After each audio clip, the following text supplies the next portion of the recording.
Welcome to Seminar Sunday, District 21's weekly episodic webinar series. Today's session is on Toastmasters values. Sincerely thank you all for joining us, wherever you happen to be, for this webinar on such a critical topic. This is part of a weekly series. However, after this session, we will be taking a break for 2 sessions to enjoy the holiday season and give everyone a nice rest. However, we will resume in January. We've got 4 exciting topics coming up for you, including 2 on Toastmasters Month, the first one specifically on Toastmasters Month. Later on in the month, there'll be a session just focused on making the world aware about your Toastmasters Club. And of course, we'll also have some interesting topics as we head towards speech contest season. This quote, for those of you joining on the computer, you'll see a quote on your screen right now, really sat well with me. The fact that it's not hard to make decisions when you know what your values are. It's a quote from Roy Disney, the founder of Disney. And he's got some fantastic quotes out there, but this one in particular jumped out to me as something that was very suited for this session. And I hope that you find that a good session as well to guide you in your regular day-to-day life, really. So today what we're going to do is really 4 key items on the agenda for this evening. Number 1, what are values? We drop that word a fair bit, but what does it really mean? Is it something related to our morals, or what exactly defines values? Examples of how values can impact the way we act. We're going to talk about the Toastmasters International core values and then how they connect with the Toastmasters Promise. So those are the 4 key items that we're going to cover off today. And I encourage everyone, while we're covering off these topics, please feel free to take advantage of the chat. You'll notice the chat on the left-hand side of your screen if you're joining us on the computer. And at the top, you also have the option of 2 things, really. Number 1 is some emojis, which are really fun.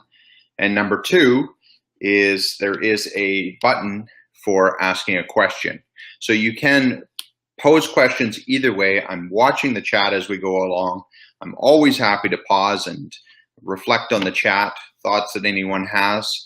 And of course, another thing we'll take advantage of tonight, I believe, is the poll feature. So we'll be able to put a poll up for us to become a little bit more interactive through the course of this conversation.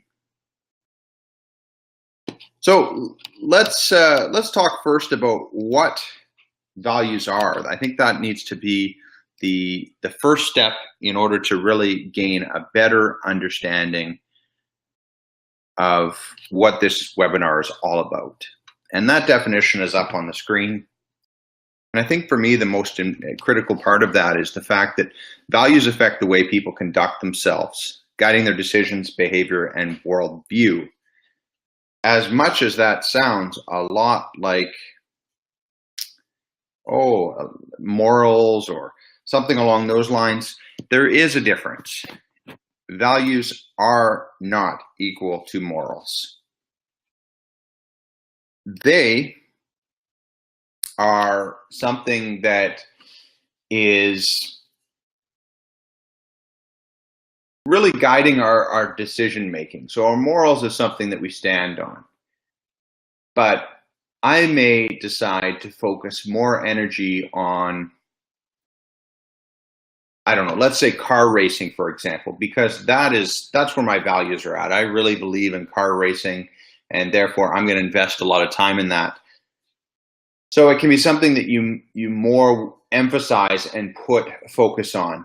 And I put this slide in here, how does this guide club decisions, because I wanted to talk about 2 different clubs. And these are completely fictional. This was something I discovered while doing my research for different things. So I reflected and thought, okay, Club X, we're going to call it, is a club that has value in gaining members. They believe that having a high, healthy membership is the way to lead a successful club. So Club X goes out and they recruit and they recruit and they recruit, and it doesn't necessarily matter to them that people are working the educational program or not, but they just continue recruiting. So they get up and maybe they've got 30, 40 members. They're happy with that. They feel like a successful club. So the value with that first club is just that, membership building. The value with the other club is perhaps a quality educational experience. So they focus more on just running the program. They have low membership, perhaps, let's say 10, 12 people, but they retain those members who are all working through the education program. And that's called Club XX. Just to make it easy, we'll call them Club X and Club XX. Both of those clubs feel to the members like a successful club.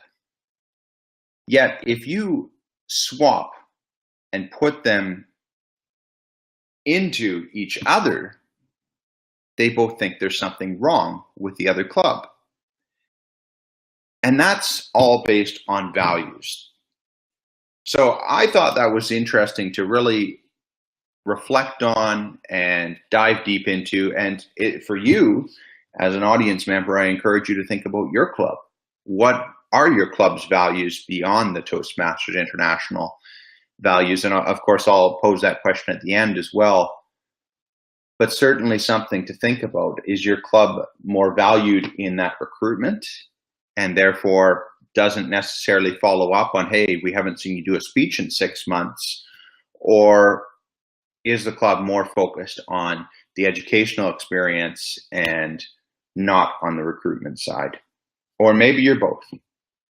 But certainly that would be an interesting way to look at your club, is where the values sit with it.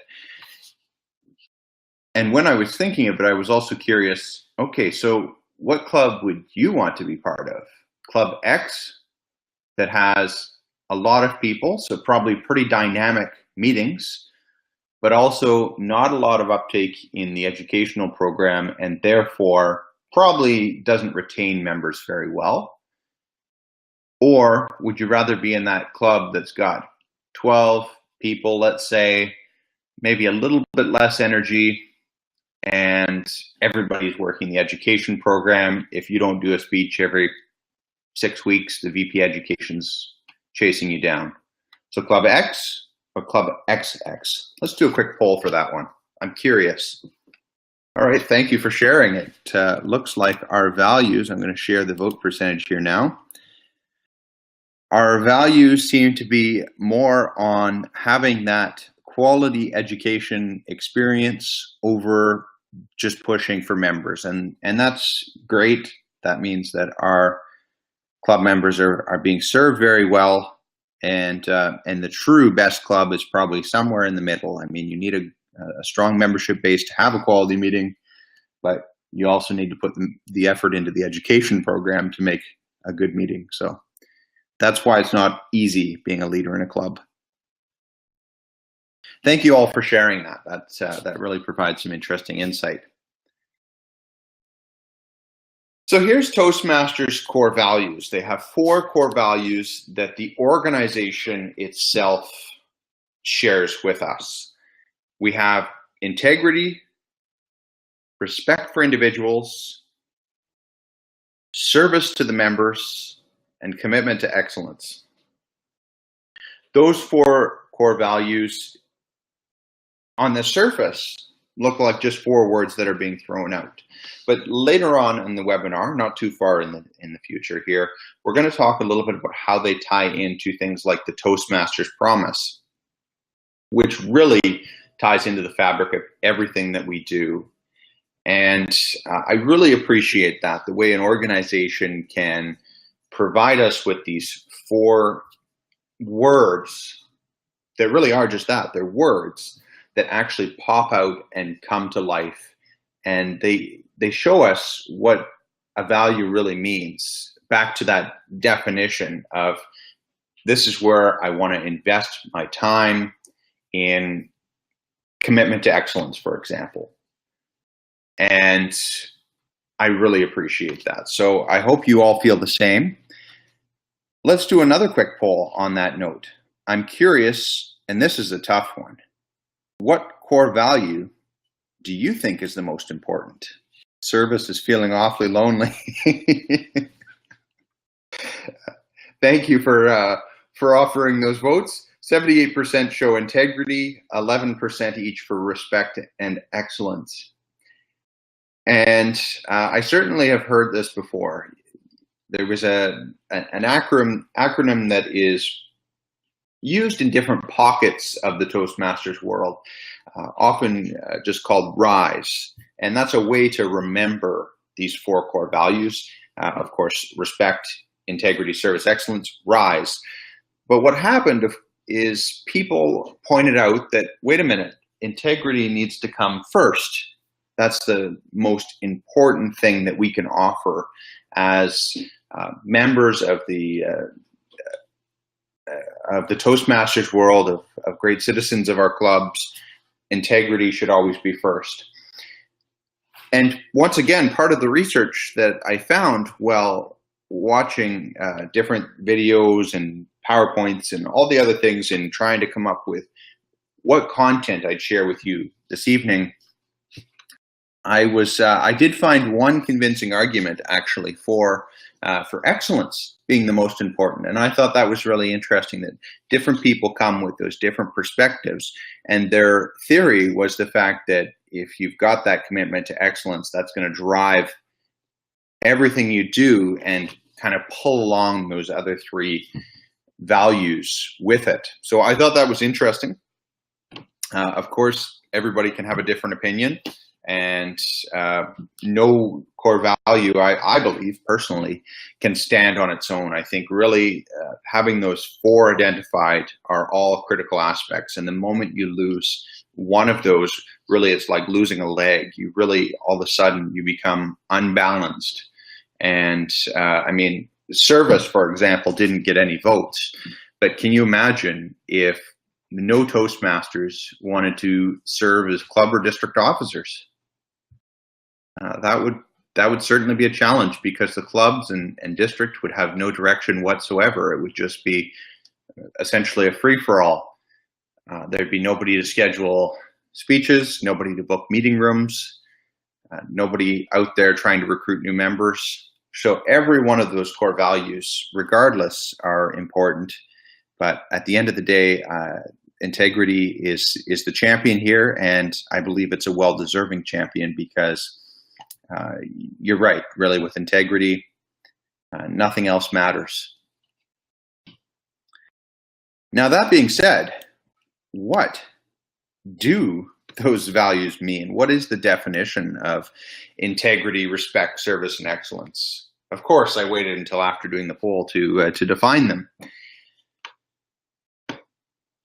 Honesty and truthfulness is really the definition of integrity. I mean, there's more on the screen if you're joining us on the computer, but really that is, to me, the 2 words that I would think of, or more specifically, just the one kind of general topic of honesty.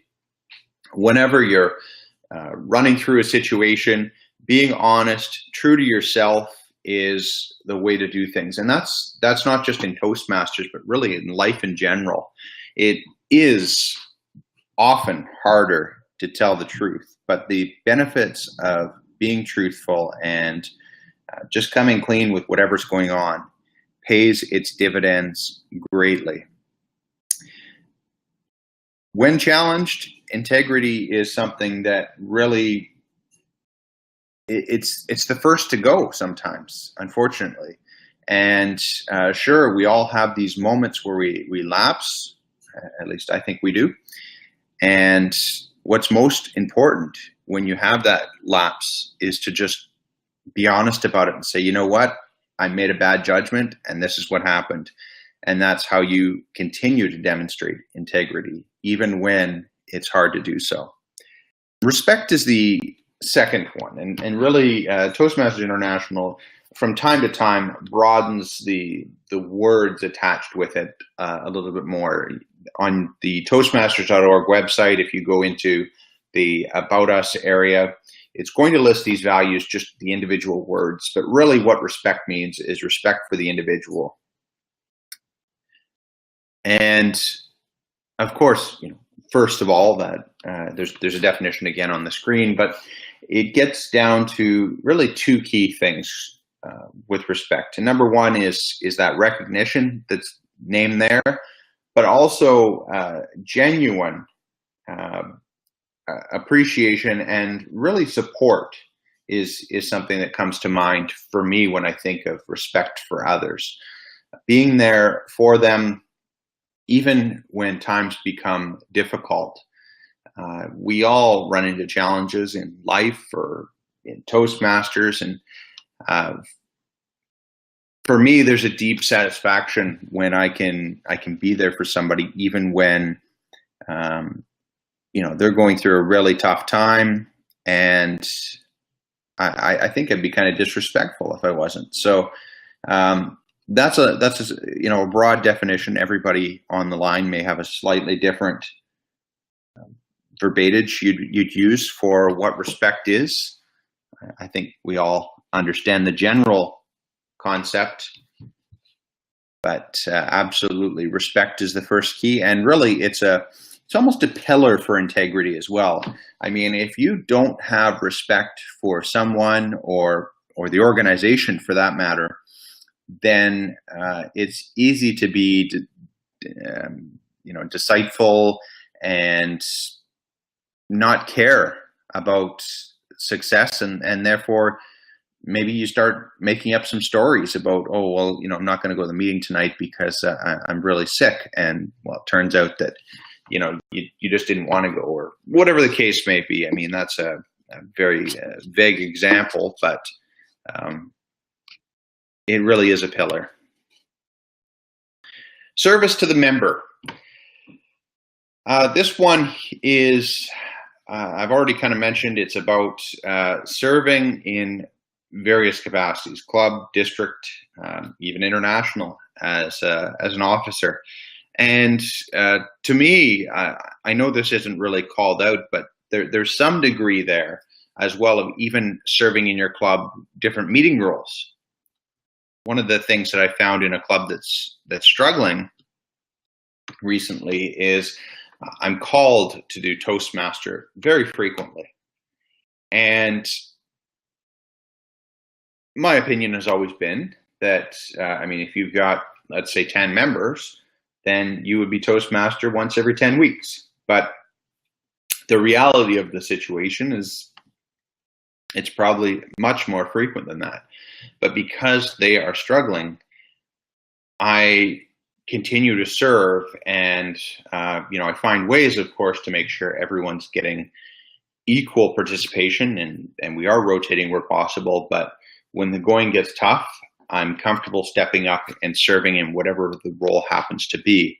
So I would challenge this just a little bit to say that it's about serving as an officer, but really it's also about serving during your meetings.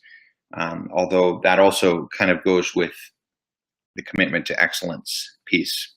And finally, dedication to excellence, or commitment to excellence. That is something that is absolutely key. We've all joined for a reason. We all want to be more successful in whatever our endeavor happens to be. And you and I have come to Toastmasters because we want something that we perhaps don't have, or at least to strengthen something that we have at a minimum. All right, so that's easy. So we've got, we've walked through the door, we want to get something. But if nobody's striving for that excellence, then we're not going to raise the bar and move ourselves up to that next level. And that's unfortunately something we see in some clubs, is where They are going through the motions and they're checking boxes to complete whatever the task in front of them happens to be, but they're not reflecting on why are they doing it and how can they do it better. So I challenge you, no matter if you're in a club that's having challenges keeping the door open, or whether you're in a club that has 40 members and you're just rocking it right now. Really think about that.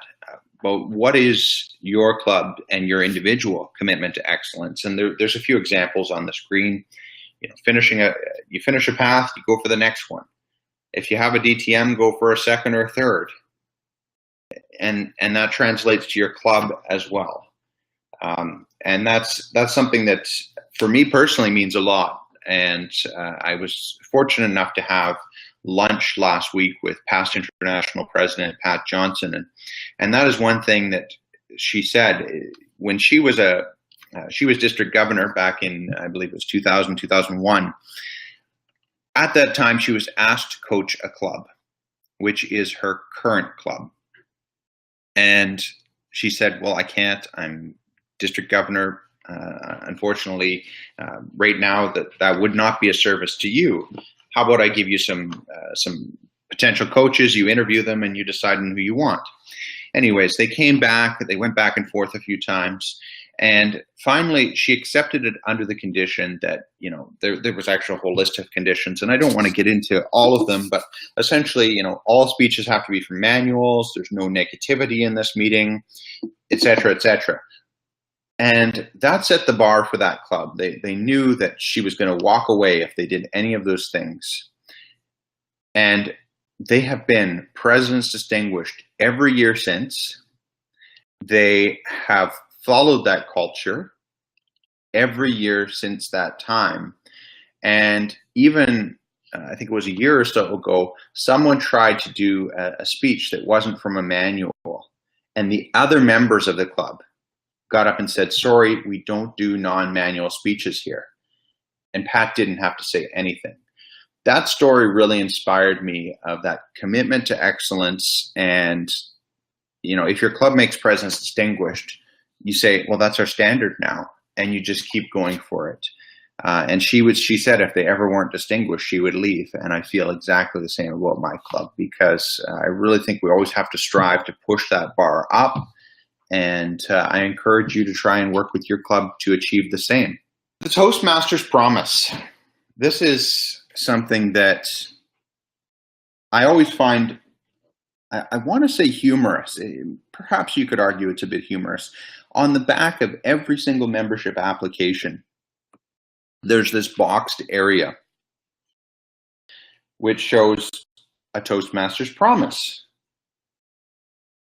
Now, what's interesting about that is every single member that signs up, and this is you and I as well, we've all signed on the dotted line at the bottom there.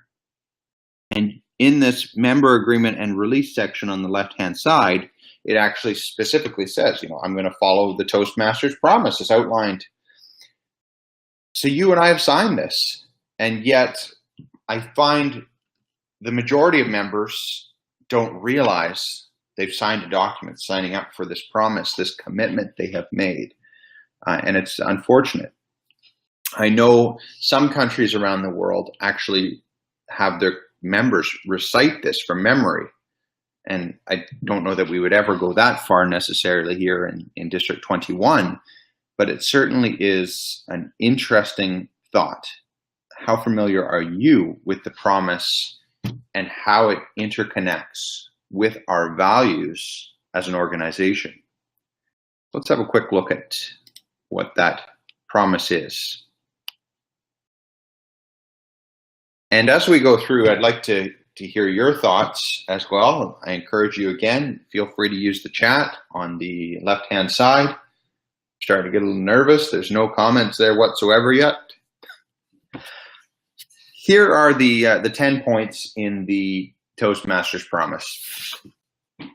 Number 1, as a member of Toastmasters International and my club, I promise to attend club meetings regularly. So what value does that represent? Does anybody have a thought? There's a sudden moment of realization where you wonder if you're the only one on the call. Thank you, Barbara.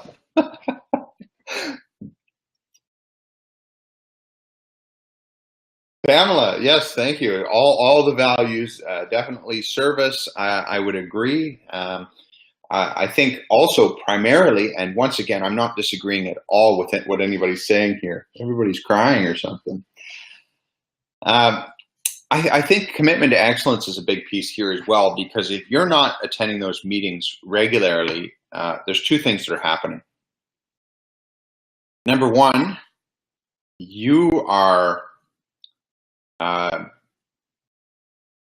you're not proceeding towards excellence because you're missing meetings, and therefore you're losing out on that growth that you get out of every meeting. That's part one. Part two, though, is your club is not getting the benefit of you and what you offer in your attendance at the club. So perhaps the speech evaluator was missing, and you could have jumped in to be a speech evaluator and given a really awesome evaluation to the speaker of the night or speaker of the morning or whatever time your club meets. So that for me is, yeah, commitment to excellence is a big one, but absolutely service to your club could be impacted, especially if you're an officer. Jan Ireland just mentioned at her home club, every new member is inducted into the club, which involves reading the Toastmasters Promise out loud as a group. I do think that's a powerful exercise, and thank you for sharing that, Jan, because that's one thing I haven't baked into this seminar, is that thought about taking this promise, which is on the screen right now, and translating that to a club environment. A lot of clubs do these induction ceremonies. If you do and you use the Toastmasters Promise, I encourage you, make it meaningful and not, obviously people are not likely to remember it word for word, but at least ensure every member understands the importance of each one of these. That's my challenge to each one of you. Because it's too easy to become, oh, well, here's our script, we're just going to read it, and they're not internalizing it and reflecting on what does that mean. They're just taking it and as words on paper and reading it. And I'd hate to see that happen in lots of clubs. And I'm not suggesting that's what's happening in your club at all, Jan. The next one, to prepare all of my projects to the best of my ability, basing them on the Toastmasters education program. This one's perhaps another one that could be a number of values. Any thoughts on this one? Yeah, thank you, Lisa. Yeah, integrity, excellence. And I especially like excellence is probably the primary one, but I love how, Lisa, you've called it integrity as well, because really, in some ways, that's what it's about. Coming into and signing up for an educational program, which is what Toastmasters is. Toastmasters is not, is not a service organization or a volunteer organization, whatever you want to call it. We're a communication and leadership organization, which has a program. And if you're not working that Toastmasters program, then yeah, I would suggest there is some degree of integrity challenge there. And possibly even respect for the organization that we've joined.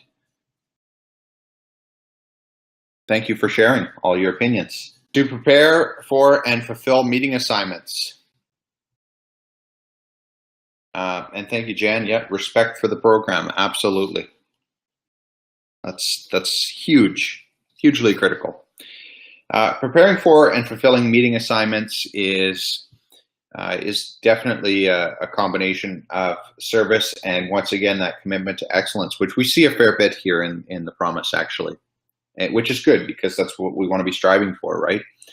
And once again, I don't think a lot of people in that definition, that broad stroke definition of service, necessarily look at meeting roles, but I would argue there is an element there of, you know what, the meeting roles, absolutely, that is part of your service to the club. and club officer and district officer absolutely goes without saying as well. And there's so much you gain out of it as well, no matter what you're doing, whether you're the club treasurer, club president, district director, international president. There's something you're gaining from that for sure, and it's not just about serving, but you're also committing yourself to excellent when you do that. Sorry to hear that your Wi-Fi is not working, Jolene.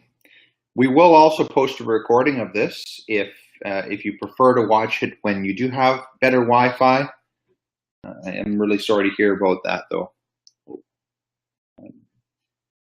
I did notice that a little earlier that you were showing is not very strong, so it may be breaking up a bit.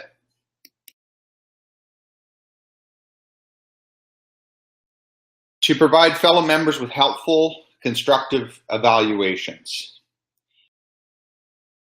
And once again, we're dealing with a number of values here when it comes to this. When you're providing that helpful, constructive evaluations, you're showing respect for the person. You're helping them achieve excellence.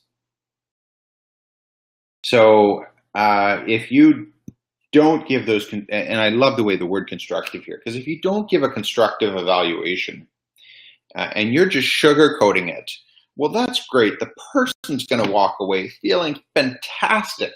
They're going to feel like they're walking on cloud 9, but they're not improving. And that's one of the challenges we have as Toastmasters, is finding a way to interweave, the positive and room for improvement, no matter what speech you see. And sometimes you're going to see a speech, that you think, boy, that person should be the world champion of public speaking. But you still need to find room for that person to improve. On the other hand, you may see somebody that just totally makes a mess of their speech. They didn't prepare. They fall flat on their face. But that's okay, because we have to find something positive in that speech to raise them back up and let them know it's okay to proceed. And I think that's, for me, where I see that commitment to excellence and respect really come into play. Because by doing that really good evaluation, which balances positive and negative, we're going to encourage that person to carry on regardless.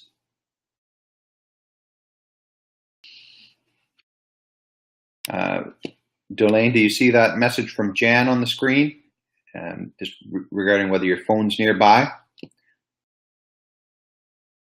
Speaking of phones, that's another option if it's breaking up a lot. Yes, absolutely. Thank you for sharing. It really does depend on the member. So a lot of them are going to need the encouragement just to come back. Otherwise, you're going to lose them. And that's why I'm saying I think it's really critical that you offer an evaluation that's positive, but it always has to have some room for improvement as well. And what I often do when I evaluate a speech, and I try not to be too predictable about these things because I don't want to be scripted either, is I will say something like, here's what I liked, bang, bang, bang. And then I'll say, how you can take that great speech and make it even better is blank. And that way, you're letting them know it was a good speech, but there's going to be another level that they can achieve if they take on whatever the suggestion happens to be.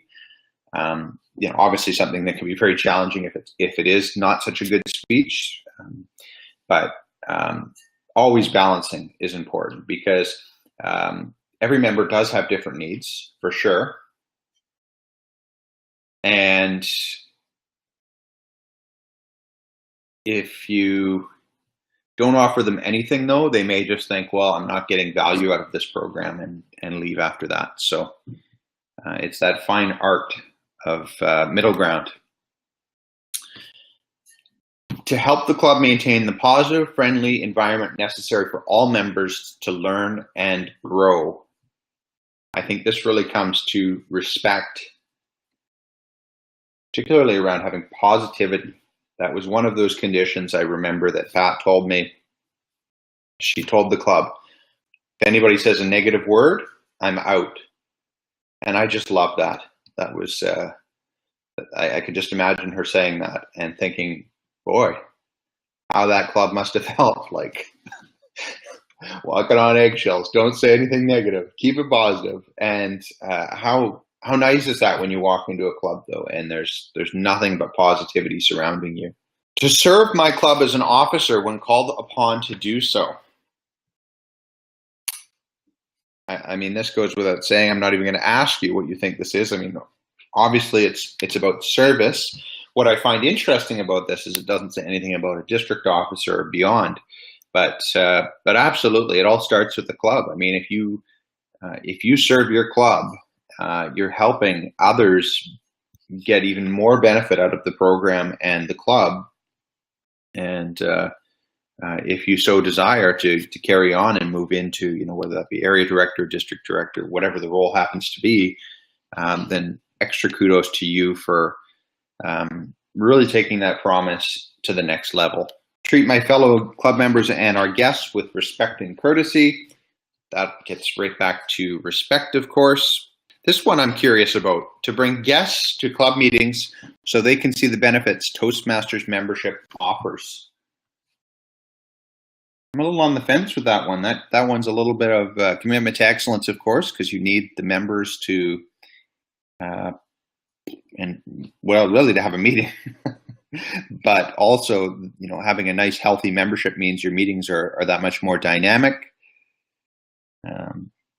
In a way, that's a service to your club, but I think it's more commitment to excellence. What does everybody else think? Any other opinions? So Pamela's got both service and excellence, and Sean's mentioned service mostly for me. Okay, so that's a service to your club to go out and collect potential members. Okay, yeah, I can see that for sure. I love Jan's comment. This needs a caveat. The meeting needs to be excellent in order to be deserving of the guests attending. Yeah, it is. It's always I guess you could say a catch-22, right? You've got that absolute critical piece of always putting on good meetings, but you also struggle to put on a good meeting without a room full of people. So a strong club typically will sustain the strength because they've got the people in the room to keep that energy high, and the meetings are really high quality. And the only thing, and I will emphasize this, that really throws one of those extra strong clubs off kilt is when they have somebody that gets into that club that spreads negativity. Other than that, I really think a strong club pretty much remains strong unless there's some catastrophic thing that happens to it. On the other hand, clubs that are more on the edge have to work that much more to put on that good, excellent meeting, as you referred to, Jan, in order to keep those guests coming in. Well, really, it's not even about the guests attending. I mean, a guest can always attend even the worst Toastmasters experience. But what happens is two things. Number one is they won't sign up for the club, which is unfortunate. And what's even more concerning is if they walk in and have a bad experience, they're probably not going back to any Toastmasters club in the future. And for me personally, I would rather see a guest come through the door, decide this club isn't for me for whatever reason, and go to a neighboring club than to say, this club is just weird and Toastmasters is weird. I want nothing to do with it. So that is really something that we should all think about a little bit too. If you've got clubs in your vicinity that perhaps offer more to that guest in terms of, like let's say they decided that meeting time wasn't really good for them or whatever the situation happened to be, don't be afraid to refer them to a neighboring club. I mean, if every club was doing that, we'd have a real strong organization. Perfectionism can also scare guests away. Absolutely. That is definitely another factor to weigh in because, a club that has a lot of really strong speakers, for example, can be very intimidating for a brand new guest that's, scared to get up in front of an audience. So most clubs don't have this issue. I mean, even a well-run meeting is not going to be perfect. And I think striving for excellence and not perfection is where we're going.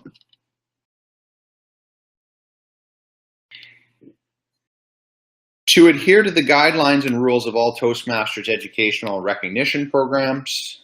So we get into a lot about respect and integrity there. And finally, this, by the way, cuts off, I know, a little bit at the bottom. I apologize. It worked well in PowerPoint until it was converted over here.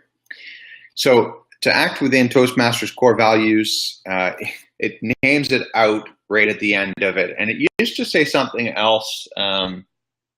They changed the promise, and I'm not sure if everybody was aware of this. I want to say a year or two ago. Two parts of it. Number one was this last point, which I think talked about something about ethics prior to just calling it the core values directly.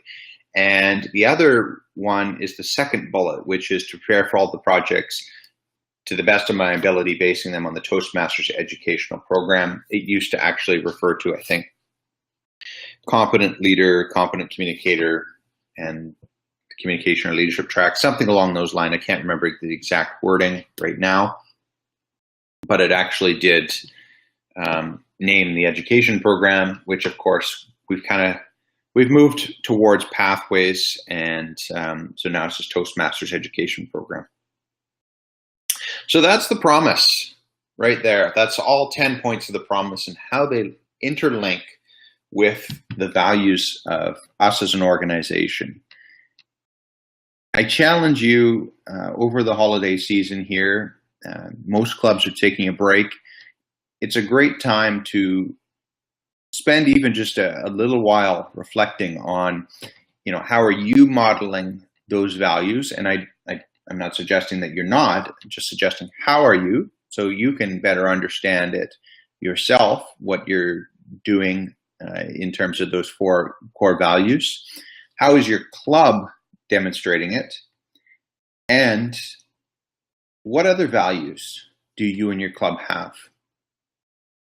That's always an interesting exercise, particularly with not that it's not interesting with you, but with your club, it's extra interesting because every club has a different culture. And that's something that I like to recognize, and I know a lot of other people can recognize. No matter what club you go into, you're probably not going to see the exact same experience, which is interesting because, I could walk into, I don't know, a club in Edmonton and a club in Toronto, and the experiences are going to feel very much the same. There'll be table topics, there'll be prepared speeches, evaluations, but there will be something different about those clubs. And absolutely, I'll have a preference. Even if the club has the exact same amount of members, the exact same rough experience level, there's something different about each group. So keep that in mind, that your club is probably going to have some values in addition to these 4 that are unique, perhaps to your club, maybe not all over the world, but certainly unique to the club in your local community, likely. So I'd love to hear from you. This is kind of my last question of the night that I ask of you. What are some other values that could be especially useful in a club or a district? So above and beyond these 4, what thoughts do you have? I'm loving what I'm seeing here. So Jan has the positive can-do attitude. Can't agree with that enough. And that is in the promise as well, interestingly enough. So that is, it's not officially called out as a value, but there's definitely a direct linkage via that. Let's just actually go back to it here. That's in the promise to help the club maintain the positive, friendly environment necessary. Absolutely. Trust. That's another one, Barbara. I mean, you're going into your club and perhaps doing some speeches that are I've seen people give all kinds of speech. Your icebreaker is likely, you're sharing a lot of information, and you're trusting people that they're not going to spread that around the city, and you can go in and fall on your face with a speech, and you know that people aren't going to start a rumor about, oh, this person can't deliver a speech. Fun. Thanks, Sean. Like-minded people. Yeah, Delane, that is an interesting point, because that is one of the coolest things I have found about Toastmasters is, we're all in it for different reasons, but the same. And what I mean by that is you and I have probably walked through the doors for a different reason, but we are all of a growth mindset. We all want to grow in some way, and it could be communication, it could be leadership, it could be a combo of the two, it could be just a whole range of reasons, really. But this organization has offered me so much because I've been able to go out around the world and meet different people, and I'm sure others of you have had the same opportunity, if not around the world, at least locally within the community. And it's allowed you to meet different people. I'm having a conversation with all of you right now who are from different places as well. And it's really neat to be able to experience that. So that is a very true point about Toastmasters. I love the leadership, having fun as well. That quote from Dr. Ralph Smedley that I'm sure many of you are familiar with, the one about we learn best in moments of enjoyment. Flexibility, or understanding for others when they can't fulfill their promise. Absolutely, and that's goes right back to that whole thing about integrity as well. I think almost everybody has had some sort of lapse in integrity. Whether it's severe or minor. I mean, it could be as simple as a white lie or something. It doesn't have to be a severe, complete removal from integrity, but recognizing that you've done that and working to fix whatever damage has been done as a result is under that same wavelength of understanding. You know what?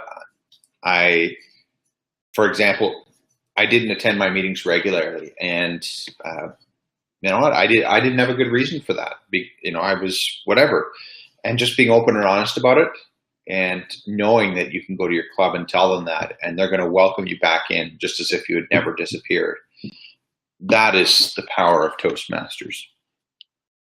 So I encourage you to take those and think about those different values, how they can play into your club or your life, and offer you some additional, something more than what you already have. So thank you all for sharing that.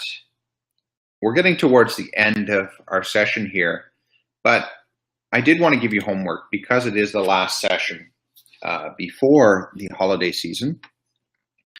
And once again, we've talked about this a couple times. Spend some time reflecting.